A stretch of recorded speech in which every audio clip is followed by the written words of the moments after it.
තනමි තනමි නුඹේ සිත අන්දමට ගිරේ ගෙනෙමි ගෙනෙමි ලංකාවක් වටින ගිරේ කපා බැලින්නම් අරටුව බුරුත මුලේ ඕම් බලං කරුණෑවා හැදූ ගිරේ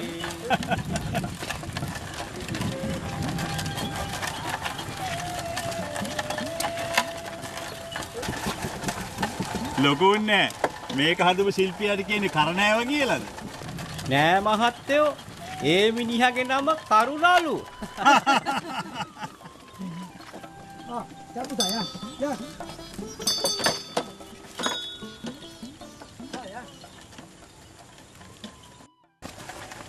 හෝ ලොකුන්නේ කෝඩ්ඩක් කොහොම නතර කරන්නේ?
භානුක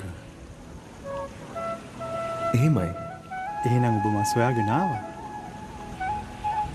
ආනන්ද කුමාරස්වාමී සෞන්දර්යාත්මක ගවේෂකයා. ඔබ ගැන නොදන්නේ නම් අපි සිංහලයන් නෙමෙයි. මම සිංහලයෙක් නෙමෙයි දමිළ ජාතිකයෙක්. අන්න ඒකයි වැදගත්ම දේ. දේශීය වෘත්ති ජනප්‍රවාද සිංහලයාටම ආවේනික වූ ශිල්ප ඥානය. මේවා විනාශයට පත් වෙන දැක්කම බෙහෙවින් කම්පණයටපත් වුණා. සිංහල කලා ශිල්ප ගැන මෙතෙක් ලියවුණු විශිෂ්ටතම කෘතිය ඔබට ලියන්නට පුළුවන් වන්නේ ඒ නිසයි. ඔබ කිසියම් රටකට හෝ කිසියම් ජාතියකට ලඟු කළ හැකි කෙනෙක් නෙමෙයි. පෙරදිග සංස්කෘතිකාංග සහ කලා නිර්මාණ බටහිරට හඳුන්වා දුන් ලංකා මාතාවගේ ශ්‍රේෂ්ඨ පුත්‍රයා ඔබයි.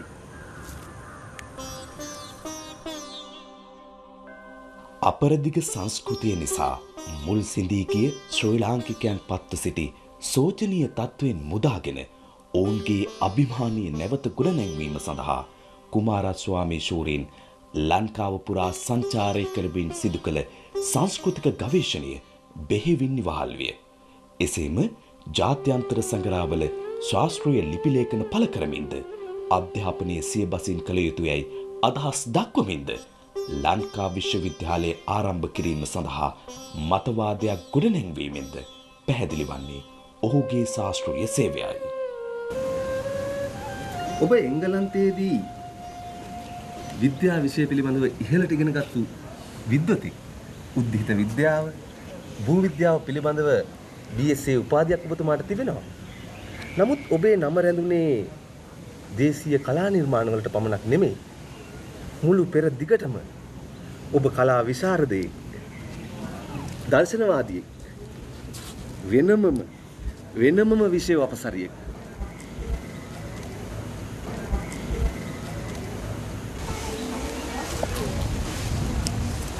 මම ලංකාවේ උපන්නත් මගේ මව බ්‍රිතාන්‍ය ජාතික කාන්තාවක්. මගේ පියා යාපනයේ ප්‍රදේශීය උපන් මුත්තු කුමාරස්වාමී. ඔව්.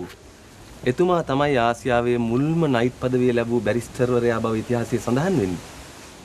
පියාගේ මරණයෙන් පසු එංගලන්තයේ ජීවත් වුණ මට හිතුණා බානුක ලංකාවට පැමිණ සේවය කරන්න. වර්ෂ 1903 දී අවුරුදු 26ක තරුණයෙක් ලෙස ලංකාවට එන ඔබතුමා ඛනිජ විද්‍යා අධ්‍යක්ෂකවරයා ලෙස වැඩබාර ගන්නවා. ඒ පැමිණීම දයෝපගත ගමනක්. ඒ පරිපාලන නිලධාරියා පසුව විශිෂ්ට කලා විචාරකයෙක්, පෙරදිග සංස්කෘතිය පිළිබඳව ගවේෂකයෙක්, එහෙමත් නැත්නම් දාර්ශනිකයෙක් වුණා.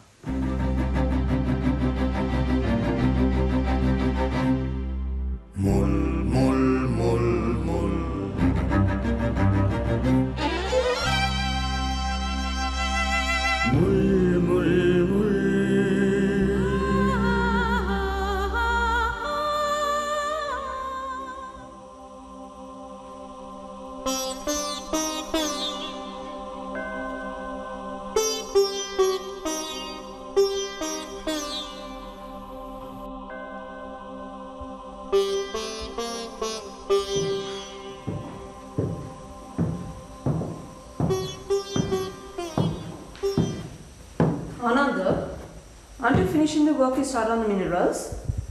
No, I don't think that I will proceed beyond this point. What? What do you mean?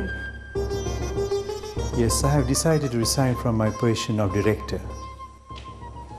Oh gosh, who's going to take up your work? I'll ask the government to appoint my junior colleague, Mr. James Parson, for that purpose. Is it a wise decision that you're making?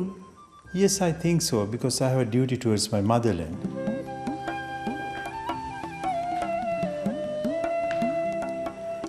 Yes, I think that you will understand and support my decision. Come, Mithil. We will show the value of Eastern culture and rural industry to the Western world. වමතින් මැටි ගුලි දකුණින් මැටි යාලු බඳුන පායට තද කර ගනිතෙයි වේලා පමණක් ලියවැල් මල්වැල් මල් පෙති බඳුනේ වට අඳිතෙයි. හරිම පුදුමයි. ඕගොල්ලෝ මේ පරම්පරාවෙන් ලැබුණ දැනුම නේද මේ විශ්වකර්ම වැඩ කරන්නේ? කදිම පාට ගුරු මකුළු හොයා ගන්නවා.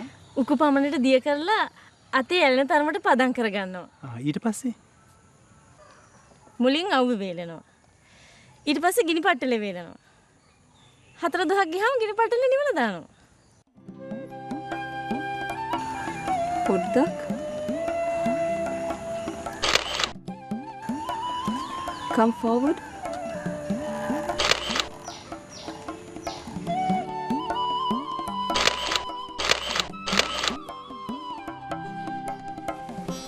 මං කනිස් සම්පත් සොයමින් ගමින් ගමට යනකොට මගේ සිත විශේෂයෙන් ඇදී ගියේ විශ්වකර්ම සිංහල නිර්මාණ කර්මාන්තවලට.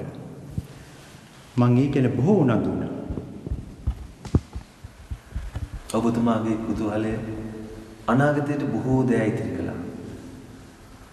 ඒ පැරණි සිත්තම් කරුවෝ සායම් හදපු හැටි, ලෝහ උණු කරපු හැටි, කුඹල් කර්මාන්ත කරුවෝ, කම්මල් කරුවෝ, ඇද්දත් කැටයම් කරුවෝ, මේ අය පාවිච්චි කරපු තාක්ෂණය පිළිබඳ මගේ කුතුහලය මා මේ ගවේෂණයට උනන්දු කළා. ඔබතුමා සිංහල කලාකෘතීන්, සිංහල හස්තකර්මාන්තයන් පමණක් නොව බිතුසිතුවම් කලාව, ප්‍රතිමා කලාව ගැන ගැඹුරින් අධ්‍යයනය කළා. එහි විශිෂ්ට ප්‍රතිඵලයක් හැටියටයි මධ්‍යකාලීන සිංහල කලා කියන මේ විශිෂ්ට කෘතිය බිහි වෙන්නේ.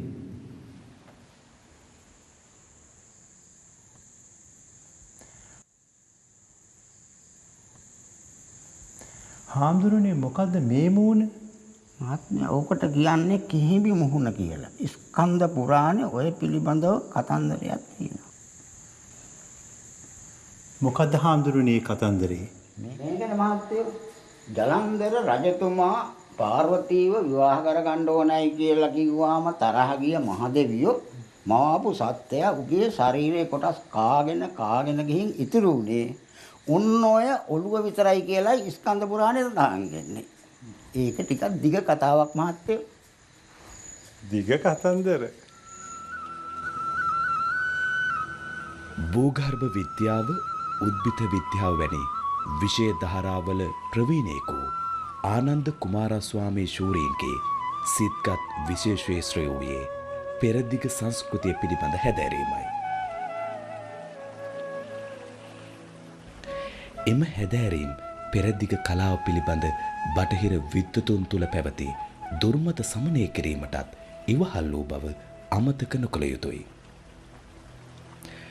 විශේෂයෙන් නුවර යුගයේ ලංකාවේ ජන සංස්කෘතියත් කලා ශිල්පත් ඔහුගේ විශේෂ හැදෑරීමට ලක්විය. ලෝහ කර්මාන්තය ආශ්‍රිත දේශීය කලාකරුවන්ගේ විවිධ නිර්මාණ ඇත්තල හා ලී කැටයම් ප්‍රතිමා නිර්මාණ හා ගල් කැටයම් මෙන්ම විහාර බිතිසිතුවම් කලාවත් ඔහුගේ විමසුම් නෙත අමන්තානන්දයට පත් කළේය.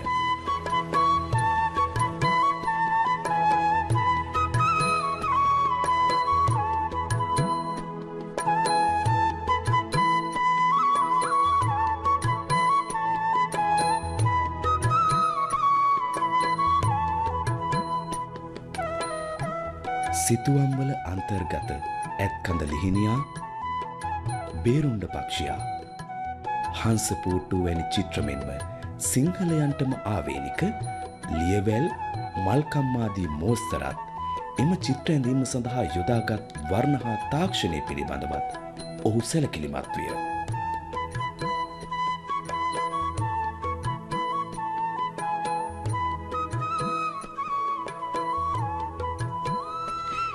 එමෙන්ම නුවර යුගයේ ගෘහ නිර්මාණ කලාවත් ඒවායේ දේශීය අනන්‍යතා ලක්ෂණත් පැහැදිලි කර ගැනීමට කුමාරස්වාමීගේ ගවේෂණ හේතු විය. විශේෂයෙන්ම පුරාණ ගොඩනැගිලි ප්‍රතිසංස්කරණය කිරීමේදී කුමාරස්වාමී චින්තනය සර්වකාලීන වටිනාකමකින් යුක්ත වූවකි.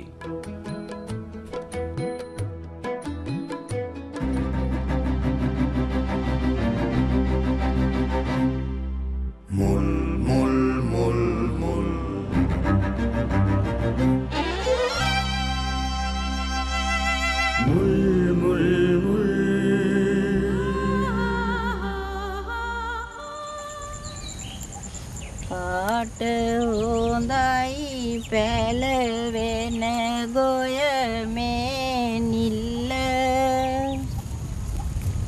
ඊට උඩින් ගැසුවා වැනි මඩරොල්ල. මහත්තයා බොහොම ලස්සනයි. ඇයි නැවැත්තුවේ? අපි ඒව එකතු කරනවා. සීපද එකතු කරනවා? ඒ මොකටද මහත්තයෝ? කවදා හරි දවසක ප්‍රයෝජනෙට ගන්න.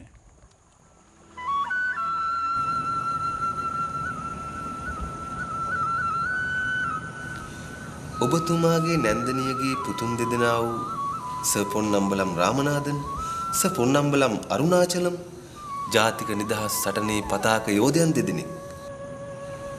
ඔව්.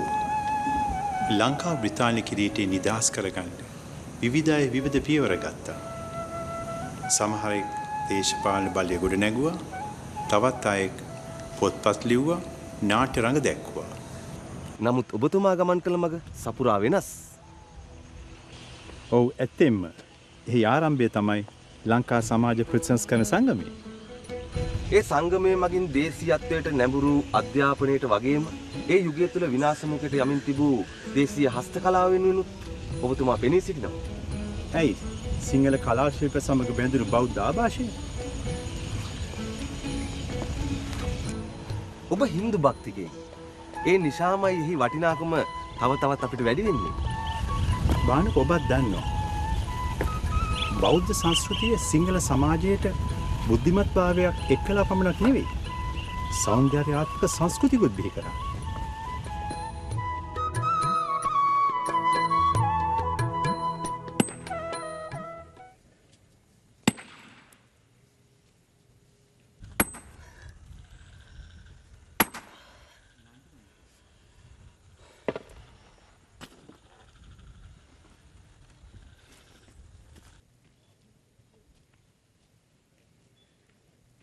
බරදලා ඉරනං පොඩි විය තදිනේ කඳුනගලා දෙපායට සවී නැත ඉතිනේ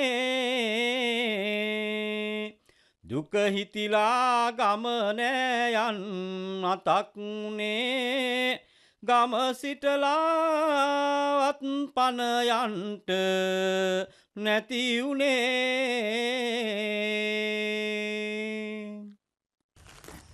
ඇයි මහන්සිද? මහන්සී කියලා මොනව කරන්නද මහත්තයෝ? මේක තමයි අපේ ජීවිතේ. කවියක් කිව්වහම මහන්සිය ඇරිලා යනව නේද? සිංහල මිනිස්සු හැම දෙයකටම කවි කියනවානේ. දුකට, සතුටට, තනිකමට, මහන්සියට.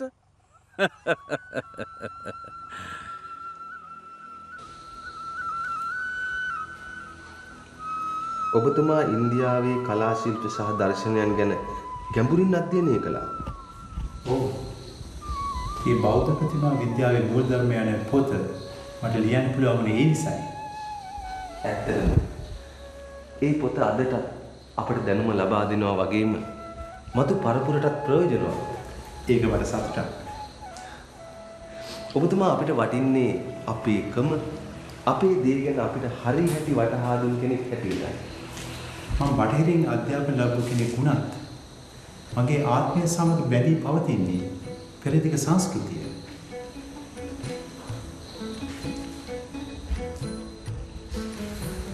අහන්නකෝ.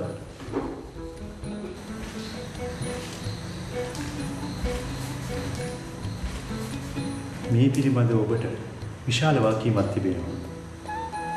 ඒ මේ මහා සංස්කෘතිය මතු පරපුරට ගෙන යාම. ඔව්. ඔබතුමා නවත්තමු දැන් සිට. ඔව්.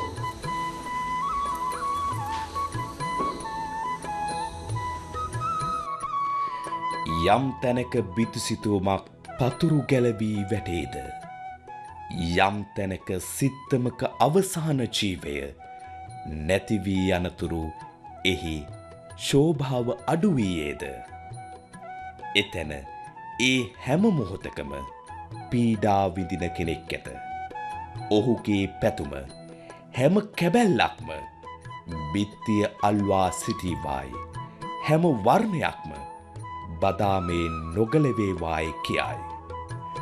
බූරුවෙකුගේ පාපහරෙන් මැරෙන සිංහයෙකුමෙන් ඒ සිටින්නේ පුරාණ කලා විශාරදයෙකුගේ දැදුරු වූ ආත්මයයි.